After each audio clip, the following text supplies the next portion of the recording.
Another dark day in Pakistan cricket history. شائقین crickets آج ہم بات کریں گے پاکستان بمقابلہ بنگلہ دیش کھیلے گئے پہلے ٹیسٹ میچ کی، جو کہ 21 سے 25 اگست 2024 کو راولپنڈی کرکٹ اسٹیڈیم میں کھیلا گیا۔ Pakistan first inning. پاکستان کی جانب سے پہلی اننگ 448 6 وکٹ کے نقصان پر ڈکلیئر کر دی گئی۔ اگر ہم سکور کی بات کریں تو پاکستان کی جانب سے شروعات کچھ اچھی ثابت نہیں ہوئی۔ 16 کے مجموعی سکور پر 3 پاکستانی بلے باز پویلین کی راہ لوٹ چکے تھے، جن میں عبداللہ شفیق 2 رنز، کپتان شان مسعود 6 رنز اور بوبزی دی کنگ بابر اعظم کو سلور ڈک کا سامنا کرنا پڑا۔ And according to previous record, Babar Azam has faced first time silver duck in test cricket after 2021. Pakistan کی ڈوبتی کشتی کو سہارا دیتے رہے ینگ سائم ایوب۔ سائم ایوب نے اپنے کیریئر کی پہلی بین الاقوامی نصف سینچری مکمل کی اور 56 کے سکور پر آؤٹ ہوئے۔ اس کے بعد پاکستان کے وائس کیپٹن دی لٹل ماسٹر سعود شکیل اور محمد رضوان کے درمیان ایک زبردست پارٹنرشپ کا آغاز ہوا۔ دونوں نے اپنی پہلی نصف سینچریاں اور پھر سینچریاں مکمل کی۔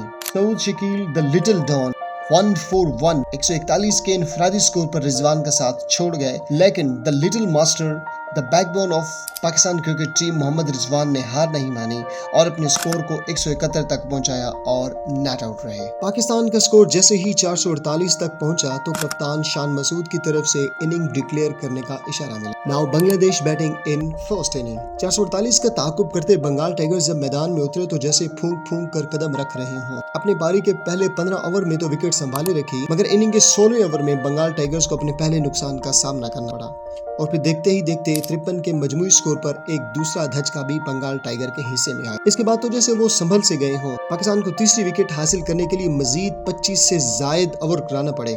پاکستان کو تیسری کامیابی 147 کے مجموعی سکور پر حاصل ہوئی اور پاکستان کو چوتھی اور بڑی کامیابی شادمان اسلام کے روپ میں آئی، جو کہ ایک بہترین اننگ تھی۔ وہ 93 کے سکور پر آؤٹ ہوئے۔ پاکستانی بالرز کے لیے درد سر بننے والا کوئی اور نہیں بلکہ بنگال ٹائیگرز کا سب سے تجربہ کار کھلاڑی مشفق الرحیم تھا۔ مشفق الرحیم نے پہلے 50 پھر 100 پھر 150 اور دیکھتے ہی دیکھتے 191 رن سکور کیے، جس میں 22 چوکے اور ایک فلک شگاف چھکا بھی شامل تھا۔ بنگلہ دیش کی پہلی اننگ کا اختتام 565 کے مجموعی سکور پر ہوا، جس میں مومن ال 50، لتن داس 56، مہدی حسن 77، شادمان اسلام 93 اور مشفق الرحیم 191 رنز کے ساتھ ٹاپ سکورر رہے۔ ان تمام بلے بازوں کی عمدہ بلے بازی کی بدولت بنگال ٹائیگرز 117 رنز کی برتری لیے دوسری اننگ کی طرف بڑھی۔ پاکستانی اوپنرز عبداللہ شفیق اور سائم ایوب 117 رنز کی بھاری بھرکم لیڈ لیے میدان میں اترے تو ینگ سائم ایوب پہلی اننگ کے برعکس اس مرتبہ صرف کھاتا ہی کھولا اور پویلین کی راہ لی۔ اس کے بعد کپتان شان مسعود نے کمان سنبھالی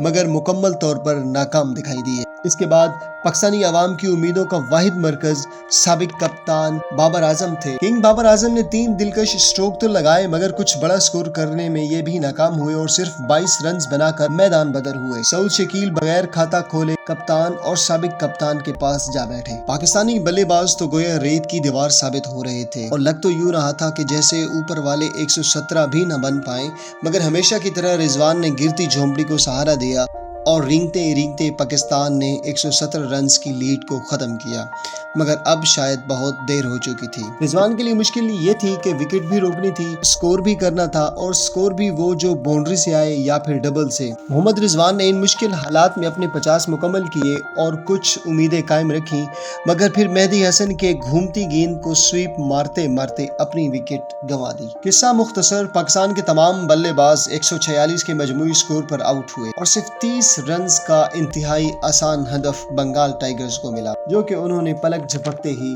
عبور کر لیا اور یوں بنگلہ دیش نے تاریخ رقم کی کہ پہلی مرتبہ پاکستان کو ٹیسٹ میچ ہرانے میں کامیاب ہوئی۔